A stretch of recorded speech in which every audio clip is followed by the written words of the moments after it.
মালদার গাজলে এবছর নতুন করে একটি রথ হচ্ছে। পাশাপাশি গাজল তুলসীডাঙ্গা এলাকার ব্রহ্মদেব সংঘের উদ্যোগে তুলসীডাঙ্গা সর্বজনীন রথ উৎসব কমিটির সহযোগিতায় এবছর নতুন করে রথ তৈরি করা হয়েছে। তুলসীডাঙ্গা এলাকার ব্রহ্মদেব সংঘের সম্পাদক ভাস্কর সাহা জানালেন, এবছর গ্রামবাসীদের সহযোগিতায় নতুন করে রথ তৈরি করা হয়েছে। প্রায় 1,70,000 টাকা খরচ করে এই রথটি তৈরি করা হয়েছে। চলছে রং করার কাজ। আগামীকাল রথের দিন যথাযথ মর্যাদার সাথে কার্নিভালে অংশগ্রহণ করবে।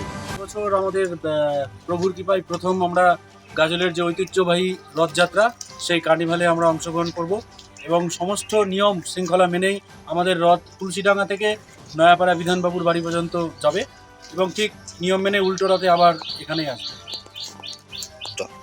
উৎসাহ পরিপূর্ণ, কারণ অনেক দিনের একটা ইচ্ছা আমাদের মধ্যে জেগেছিল যে এরকম একটা শ্রেষ্ঠ উৎসবের মধ্যে আমরা অংশগ্রহণ করি, কিন্তু তুলসীডাঙ্গাবাসীর সাহায্যে সম্পূর্ণ তুলসীডাঙ্গাবাসীর সাহায্যে আমাদের এই রথের নির্মাণ করতে খরচ হয়েছে প্রায় 1,70,000 টাকা।